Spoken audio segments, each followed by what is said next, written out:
Café com Velocidade.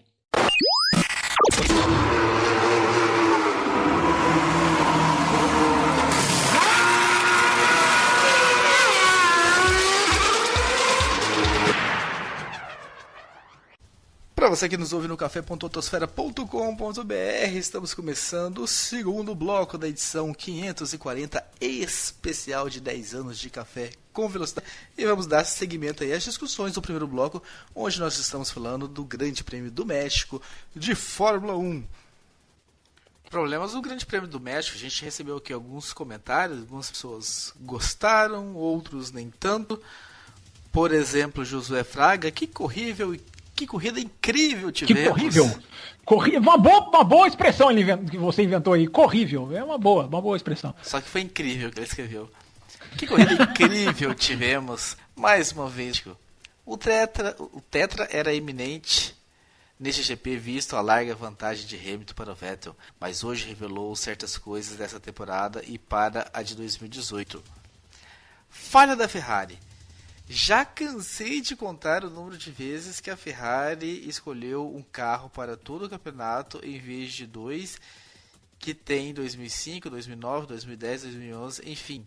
Creio que se desse apoio ao Kimi e permitisse ele de ganhar, a Ferrari não teria perdido a chance de disputar o campeonato de construtores e pilotos. E ele joga essa para você, Diogo, essa frase dele para que você comente. Você acha que se o Kimi tivesse a liberdade de ganhar, que a Ferrari estaria ainda aí brigando pelo título? Não acho. Realmente não acho. Na verdade, o Kimi, eu creio que ele não deveria estar na Ferrari, mas nem na Fórmula 1, pelo que entrega, apesar de dividir um pódio. Não é a questão da Ferrari limitar o Raikkonen, é a questão de o Raikkonen estar limitado, gente. A carreira do Raikkonen era linda. O Raikkonen conseguiu esse final de semana 90 pódios.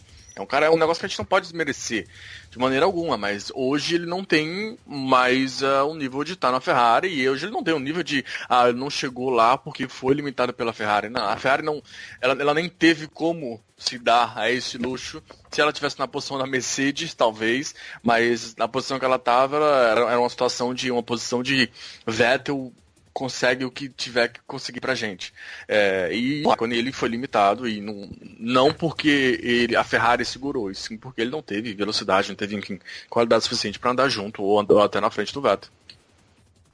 Seguindo no e-mail do Josué, quer falar, Fábio Campos, sobre o e-mail? Eu queria só deixar uma pergunta no ar, para se pensar na Câmara. O segundo carro da Ferrari é sempre uma decepção.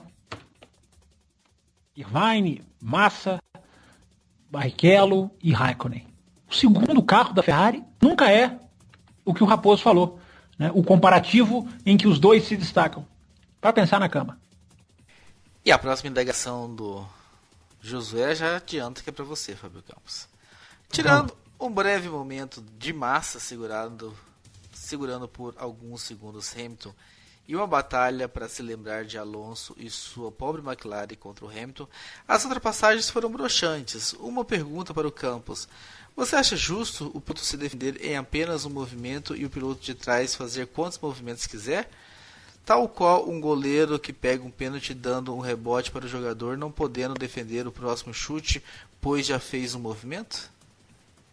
Essa colocação é interessante, Josué, porque eu assisti esse Grande Prêmio do México e me impressionou como alguns pilotos abriram portas para se passar, para alguns pilotos, né? Eles não fizeram assim um esboço. A gente tem uma Fórmula 1 tão segregada hoje em dia, e vamos começar a falar dos defeitos, então, né?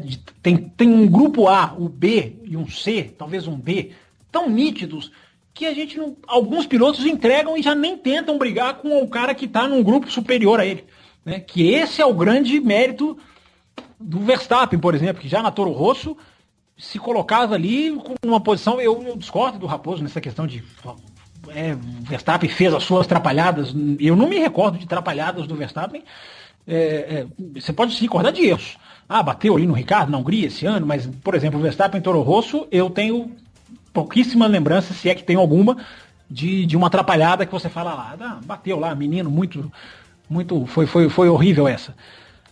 Mas só que a gente tem uma turma hoje na Fórmula 1 que o Grande Prêmio do México me impressionou, como algumas ultrapassagens você fala assim, poxa, mas poderia pelo menos ter fechado a porta, ou pelo menos ter empurrado o ultrapassador, digamos assim, mais para o canto da pista. A gente teve alguns pilotos que, por favor, tenha bondade, com licença, vá por aqui, né, só não oferecer um cafezinho porque não tem uma maquininha de café no carro, se não oferecia.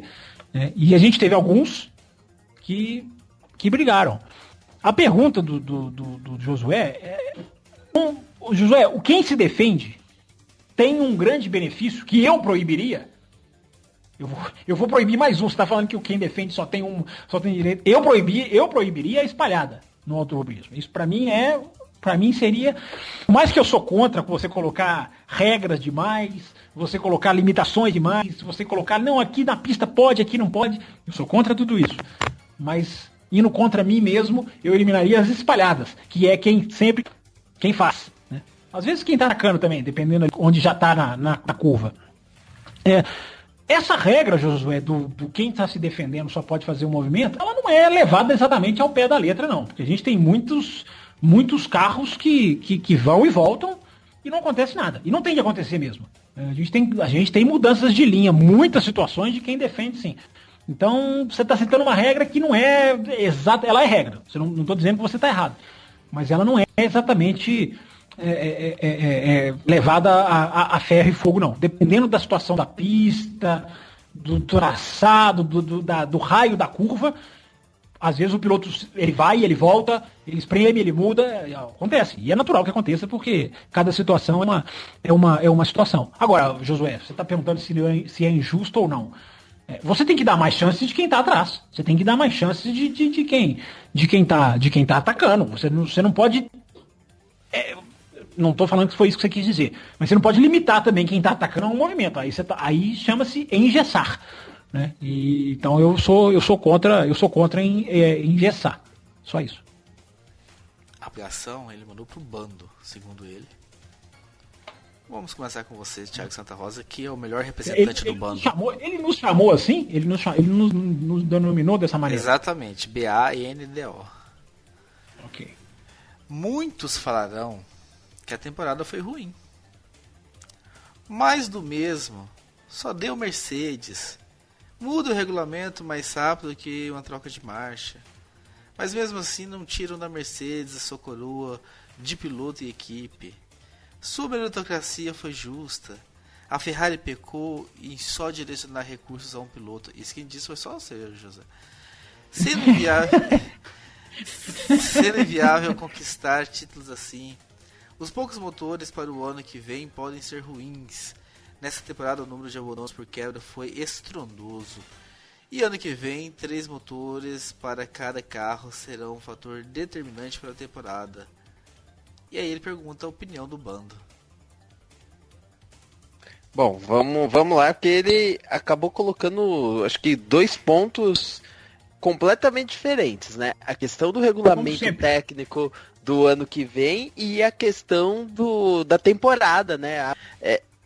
De fato, Josué, eu vou falar que a temporada acabou não entregando tudo aquilo que prometia, né? E nós falamos aqui, no início do ano, aquela prova da China, aquela da Espanha, nos deram a impressão de que deveria ser um campeonato muito melhor do que realmente foi.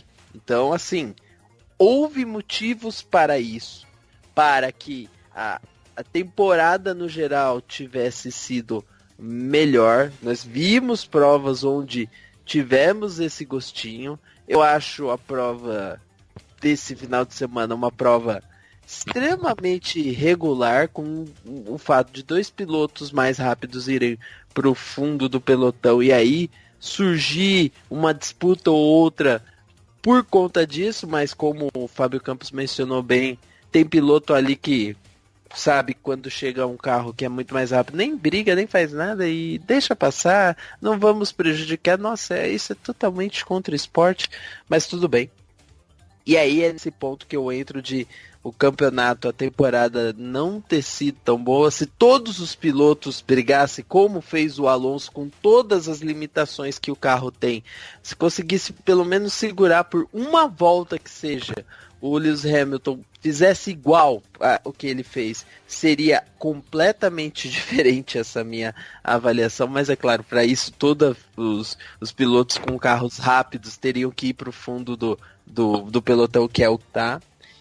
E aí no caso do regulamento que vem, é simplesmente impossível afirmar que uma coisa vai estar ligada diretamente à outra, porque a gente sabe que os engenheiros técnicos hoje, eles conseguem produzir peças cada vez mais duráveis. E o problema, Josué, o que tá te incomodando, Josué, não é o fato das quebras, porque as quebras não incomodavam ninguém nos anos 80, quando tinha várias quebras, e mesmo assim, a Fórmula 1 que todo mundo quer dos anos 80, que a gente viu, e tinha uma prova que terminava 9, 8 pilotos e tudo mais. Não é isso. O que incomoda é o número de punições exageradas por conta dessas quebras. Ou seja, não é a parte do regulamento técnico que diz tem que se ter apenas 3 unidades motriz ao longo do ano. Na verdade, o que incomoda é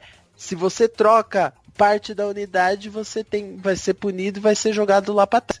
Tá? Então, assim, o meu ponto de vista a respeito do regulamento do ano que vem não é sobre a questão de vamos ter menos motores, que tem questão econômica envolvida, tem questão de desenvolvimento envolvido, que a gente menciona uma coisa com a outra de vez em quando, tudo, mas é o regulamento técnico, é a base que se dá para que esses motores não sejam mexidos. E de novo, esse final de semana foi pródigo nisso, quando foi prodígio nisso, uniu 5 carros a largarem lá do Texas em vez de largarem do México. Vou até fazer esse tipo de comentário, porque cada vez aí eles largam mesmo, porque sabe o que vai de fato acontecer. O Ricardo largou lá do fundo, até porque a Red Bull esperava que o carro ia ter um bom desempenho e era interessante para ele. Alguém mais do bando quer falar? Tem que fazer uma diferenciação aí grande sobre temporada e sobre motores. O Rosa já começou muito, mas eu adicionaria que a temporada foi justa, eu diria, né? É uma temporada em que, tá certo, as expectativas criadas foram altas. Do ponto de vista, você diz, do resultado, do ponto de vista de disputa, porque eu vou deixar claro, minha opinião foi do ponto de vista de disputa. Não foi do ponto de vista de resultado, porque resultado para mim, como eu falei, Hamilton justo do jeito que aconteceu. No meu lado, especificamente, é do lado dos resultados. A Mercedes campeã mais uma vez, mas a Mercedes ela foi sim a melhor equipe, né? O Hamilton campeão, um ano perfeito, é um ano que um Hamilton que não cometeu erros, praticamente, que a gente acabava vendo em outros momentos. Ano passado, por exemplo, os erros nas largadas estão presentes, que deram um espaço para o Rosberg conseguir capitalizar em cima. Então foi um Hamilton perfeito, e uma Mercedes também perfeita, podemos colocar dessa maneira. A Ferrari teve seu arranque, então mereceu a expectativa criada, mereceu suas vitórias, mas em um momento caiu, né? Mas enfim, acontece, tomara que eles melhorem em cima disso. A Red Bull conseguiu avançar na segunda parte da temporada e tem conseguido suas vitórias, tem conseguido bons avanços, né? O trabalho da Force India, ele é muito bem recompensado. Acho que em termos de resultados é uma temporada muito justa. Agora, a qualidade da temporada como um todo, na segunda parte ela cai muito, né? Porque pelo menos o que me estava animando, pessoalmente, era exatamente essa briga entre Hamilton, Vettel, Mercedes Ferrari. A briga entre Hamilton e Rosberg, eu concordo que era uma briga melhor, tanto é que, enfim, foi mais próximo nos anos que tivemos. Mas o fato de ter uma equipe diferente, sabe, uma estrutura diferente brigando, de novo, bem pessoalmente essa opinião, me colocou um algo a mais, sabe? De caramba, eu quero ver isso, eu quero ver como é que isso vai funcionar. O famoso que a mais, possível, exatamente. Então, o campeonato acabou de uma maneira frustrante, é verdade, mas eu não acho que foi injusto, não. E da questão dos motores, cara, motor é uma situação. E nem pode falar motor mais, né? Mas enfim, unidade de potência, unidade motriz, como queiram. É difícil falar porque, assim, se foi criado um grande elefante, hoje eu acho que esse elefante ele tá na sala e ele incomoda muito, mas o investimento em cima é muito alto, então as equipes têm um certo medo de dar o próximo passo. Aí esse próximo passo ele é prolongado lá para 2000 e não sei quanto, mas aí algumas equipes brigam para que sejam feitas mudanças mais recentes. Aí esse ano já não conseguiram fazer com 4 motores, aí diminuiu para 3 no ano que vem, e você tem piloto. Essa corrida nós tivemos 4 pilotos recebendo mais de 20 punições, ou pelo 3 pilotos recebendo mais de 20 punições por causa de motor.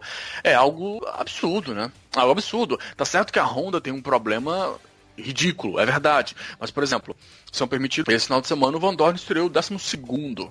Gente, é muito acima. Então, tem que ser toda uma mudança de regulamento e tudo mais. E, infelizmente, é uma mudança, e aí eu falo isso, confesso que baseado em nada, é só feeling mesmo, eu tenho medo que essa mudança ela não venha. E é por isso que Fábio Campos está afirmando, e eu concordo com ele, que a terça-feira, o dia de liberação desse programa, né, dia 31 de outubro, é um dia tão importante, é o dia quando as coisas começam a ser desenhadas, mas não sei, talvez seja só pessimismo da minha parte, mas eu não vejo grandes mudanças vindo, infelizmente. Não, Joe, eu posso te afirmar para você que virão. Eu não sei se as mudanças serão certas ou erradas. Eu até coloquei no Twitter. Ou é o dia em que a Fórmula 1 renasce, ou é o dia em que a Fórmula 1 começa a morrer. Vão ser grandes mudanças, eu posso te afirmar. Vai vir outro motor. Agora, o que dessa parafernália toda vai ser jogado fora é o X da questão. O preço, que é o grande. Se eu falei que o X da questão, esse é o super X da questão. O que é maior que o X? Sei lá, a letra mais importante do que o X da questão é o preço, porque a gente já viu nas pré-reuniões, podemos dizer assim, na Federação Internacional de Automobilismo, a Porsche está interessada, a Volkswagen já disse, a Aston Martin está de olho. Por isso que a terça-feira é tão importante. Porque na terça-feira vai ser divulgado para o mundo. Não, aliás, para o mundo não, desculpa. Vai ser divulgado internamente. Eles vão apresentar na federação. Eu não sei o que vai ser divulgado para o mundo, mas entre eles, né, vai ter uma reunião, já está todo mundo lá chegando lá, pousando lá na França para essa reunião, para apresentar o motor de 2021. E aí reside o futuro da Fórmula 1. Aí reside o futuro da Fórmula 1. Porque é a chance de se padronizar peças. Levanto eu a mão para o céu. Podem achar horrível e me tacar pedra. Mas é a chance de padronizar o motor. Ou peças dele, evidentemente. Não, mas só o fato de se lançarem um motor que possa... Que continue sendo igualzinho. Mas se conseguirem achar uma maneira de trazer de volta uma Cosworth, por exemplo... que abastecia a torto e a direito, era responsável, já foi responsável, se eu não estou enganado, em 67, se eu não estou enganado. Tirando a Ferrari, todo mundo era o mesmo motor, o motor Cosworth. Se eu não estou enganado, 67. Mas não vou cravar aqui porque posso estar errando o ano. Se a mudança de motor permitir que venham, não só que venham a Porsche vem, é praticamente certo. Mas, a não ser que estraguem tudo, né, nessa reunião. Porque... Por que eles podem estragar tudo? Porque estragaram tudo na era do senhor Bernie Eccleston. Todas as vezes que fizeram mudanças, estragaram tudo. Né? Nós estamos em 2017, cruzando os dedos, levantando as mãos para o céu, ou juntando as palmas das mãos para rezar por 2021. Né? Graças ao senhor Bernie Eccleston, nós temos que esperar 3 anos que, tomara, mantenha-se o equilíbrio das equipes, que é o tiro errado que dá certo. Né? É o projeto do carro completamente errado, a gente já falou aqui, mas que trouxe a equipe para frente, e é o projeto de motor que parece agora, mesmo assim, está indicando um certo equilíbrio. Mas não quer dizer que eles tiveram mérito. Não, eu não vou ser esse tipo de... Não, tá vendo como acertaram? Acertaram nada, erraram. O projeto é errado, base, a diretriz, a intenção do projeto é errada. Mas pode dar certo. É aquilo que a gente já discutiu aqui. É o fator sorte, entre aspas, entre muitas aspas, de novo, de uma equipe conseguir fazer algo parecido com a outra. De uma equipe conseguir apresentar um projeto que seja vencedor. Pode ser possível com esse status atual. Mas no novo motor que vai ser apresentado, é a hora de fazer uma Fórmula 1 barata, é a hora de fazer com que a equipe média tenha chance de pelo menos sonhar com o pódio, que elas não fazem há muito tempo. e é a chance de encher o grid da Fórmula 1 com 26 carros no mínimo, porque Fórmula 1 não pode ter 20 carros. Então o motor precisa ser mais competitivo, precisa ser mais barato, pra gente parar de ter equipe com pires na mão, pedindo esmola, equipe que não pode contratar piloto, porque o único patrocínio que ela consegue é um patrocínio de bebida alcoólica que impede de contratar uma certa faixa etária de pilotos. Então vira uma equipe refém da esmola que ela precisa receber. Então, na mudança de motor, reside uma estrutural da Fórmula 1, que vai se alastrar, que é uma bola de neve e que, se fizerem certo, revoluciona a Fórmula 1 como espetáculo. Se fizerem errado, aí a gente caminha para o final. Aí a gente caminha para o final mesmo, como esporte mundial, como essa questão que o Diogo falou, de chão, daqui a 10, 15, 20 anos, eles não podem errar mais. Passaram já, né? A administração anterior abusou do direito de fazer besteira. E a administração atual, pelo menos, quer fazer o certo. Por isso eu boto as minhas fichas que vão fazer o certo. Aguardemos, já estamos aí no 31 de outubro. Viramos à meia-noite, então vamos ver quem vai sair desse anúncio aí que o Fábio Campos disse. O tão esperado anúncio do futuro. Isso vai ser muito anunciado, viu, Raposo? É uma reunião deles que vai ser apresentado para quem está em reunião. Claro que alguma coisa vai sair para o mundo, mas os detalhes, eu não sei se eles vão mostrar todos os detalhes já desse motor. E é o que eu falei, né, Raposo? Aconteça o que acontecer, nós estamos amarrados há anos e anos a que aconteça, né? 2021, cá entre nós, né? É muito tempo pro esporte, é muito lento pro esporte mais rápido do mundo. Exatamente. O Fabrício Dutra mandou algumas perguntas pra gente, eu gosto de atacar as perguntas, né? Pergunta para Diogo Gomes. O que as equipes irão fazer nos 2 GPs que restam? Apenas cumprir tabela? Ou já vão testar algo pro ano que vem? Futurologia aí, Diogo. Quem vai ganhar? Fala quem vai ganhar o Grande Prêmio do Brasil. Aproveita e fala quem vai ganhar o Grande Prêmio do Brasil. O Ericsson, pra chocar todo mundo. Vou ganhar sozinho essa aposta. Não, eu espero que já vão testar alguns passos em 2018. Começou a ser alguns burburinhos já. Até em Austin, né? Com a Renault, colocando algumas partes da unidade de potência no carro do Hülkenberg, se não me engano. Não, todo mundo, todos um representante de equipe, todo mundo que foi pro fim do grid em Austin, foi por causa por isso que eu não sou contra o regulamento. Eles estão fazendo o regulamento ser mal usado. Quem foi em Austin? Foi o Verstappen ou foi o Ricardo que largou atrás? Verstappen, o Hülkenberg, a Honda de praxe.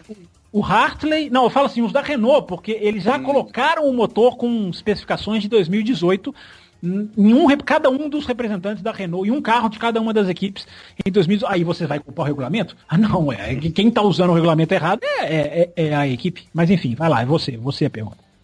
Foi o Hartley. Então, esse tipo de testes aerodinâmicos, eu acredito que sejam totalmente possíveis também. Então, mas nesse sentido, com relação a pensar em 2018, né? Mas é o que eu falei, de novo, não tenho números, mas eu até poderia fazer isso.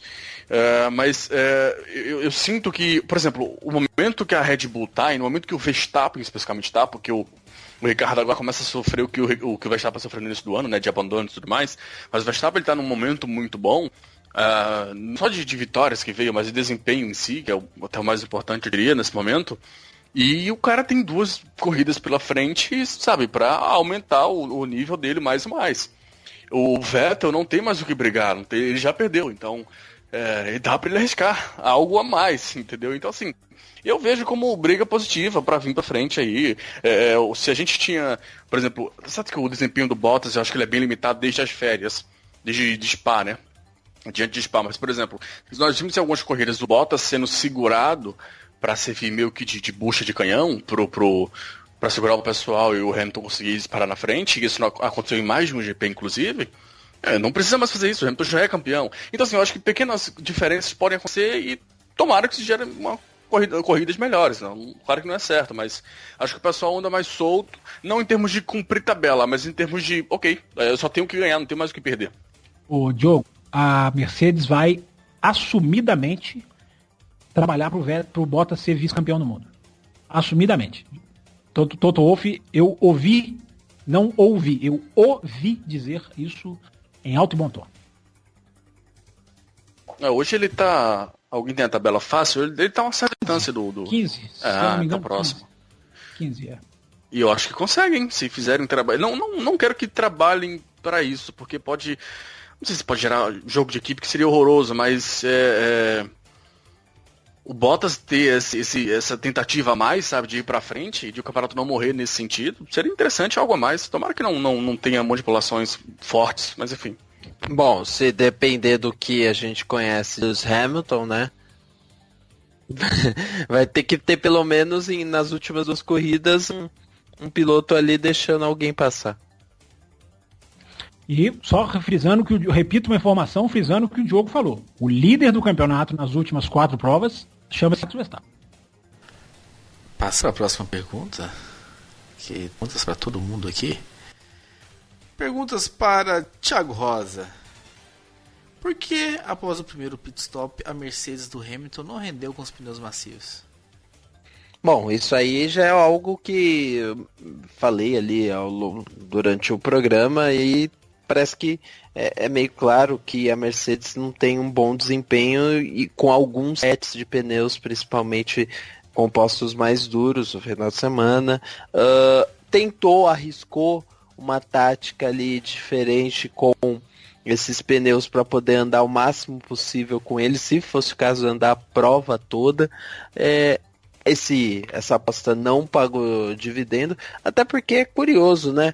As equipes vão lá, fazem durante o final de semana testes com os pneus de compostos mais macios para ver a durabilidade dele, né? Na primeira sessão de treinos livres, na primeira e na segunda sessão, né? Testam pelo menos 2 jogos a exaustão. E aí na corrida, primeira chance, eles vão lá e metem o pneu mais duro do final de semana para tentar correr a prova um todo, pensando que eles não têm o mesmo tipo, a mesma fonte de dados, os mesmos dados que eles têm para o pneu mais macio, ou seja, eles querem jogar com um desconhecido um pouco nesse sentido. Mas a Pirelli divulgou antes da corrida que o pneu amarelo duraria 70 voltas. Das 71 voltas do Grande Prêmio, um amarelo duraria 70 voltas. Sim, mas aí eles fazem uma previsão conforme o que eles têm de informação sobre durabilidade em relação à pista e tudo mais. Ano passado já se levou, entre aspas, esse pneu, porque é sempre bom ressaltar que as cores se mantém igual, mas a composição dos pneus é completamente diferente de um ano para outro. Então, assim, o que é o pneu maciano não é a mesma coisa do pneu macio do ano passado. E ainda, mas aí, Fábio Campos, aí a equipe vai lá e joga, porque acha que o pneu pode durar, que vai andar bem, ou que vai andar o suficientemente bem para ele poder desenvolver durante a competição. E às vezes não é assim. E a Mercedes tem essa falha, vamos dizer, talvez a única falha flagrante do carro dela, ela tem um problema para aquecer os pneus. Uma pista que, por sinal, tem características únicas, né? Porque por conta do ar rarefeito, ela tem problemas para poder gerar aquecimento nos pneus, da mesma forma que causa também problemas para ajuste. Ela tem problema para resfriamento, né? Não, os pneus ela tem problema também para aquecer. Da mesma forma. Para resfriar. Menos vento, mais calor. É o problema que eles tiveram com freios, motor, enfim. Mas essa é a questão do rarefeito. Não, você não entendeu. A questão dos pneus mais duros, da mesma forma que eles têm problemas para aquecer. Esses pneus eles não conseguem chegar à temperatura ideal. Estou falando basicamente dos pneus mais duros, os pneus que curiosamente a gente chama de macios nessa prova. E ainda assim, esse é o ponto que é particular. A questão da falta de oxigênio para poder resfriar freios, para poder resfriar motor e tudo mais, causa um problema, uma equação que é muito difícil e muito peculiar no caso da Mercedes. Principalmente para poder fazer um ritmo de prova adequado, que de novo, eles não tinham como saber. Eles arriscaram, da mesma forma que a Ferrari, de certa maneira, arriscou, colocando o Vettel ali no início com o pneu mais duro. Só que aí já é um pouco mais sabido que a Ferrari consegue gerar um aquecimento mais adequado. Então, assim, é complicado no caso falar desse ponto da Mercedes, mas sim, é a única falha que ela, desse projeto que ela tem, é quando precisa gerar mais aquecimento com os compostos mais duros, ela não consegue chegar à temperatura ideal e não consegue ter esse desempenho adequado, que é o mesmo desempenho que o carro tem em algumas pistas que a gente já viu e já cansou de ver, que é o melhor carro da Fórmula 1. Eu vou discordar do Rosa, eu acho que a questão no México não é aquecimento, lá o pneu durava a corrida inteira, então ele não tinha esse problema. E a resposta que eu dou pro Fabrício, né, é a Mercedes estava com o difusor traseiro arrebentado, por causa do toque na largada e do pneu que foi destruindo a volta inteira. Então, eles tiraram uma foto lá depois da corrida e isso aí, Fabrício, na minha opinião, influencia diretamente no desempenho do carro, além do que eu falei, né? Os problemas do México, para mim, graves, é de que você via piloto fugindo do vácuo, né? Então, justamente pela questão do calor extremo, não tem vento, não tem ar, não tem vento para resfriar. Então isso gera uma coisa que é gravíssima, né? O piloto não pode fugir do vácuo, né? Isso vai contra a receita ideal. Mas a questão da Mercedes, do Hamilton propriamente dita, estava com o difusor traseiro, isso foi mostrado, estava com o difusor traseiro arrebentado e isso aí atrapalha.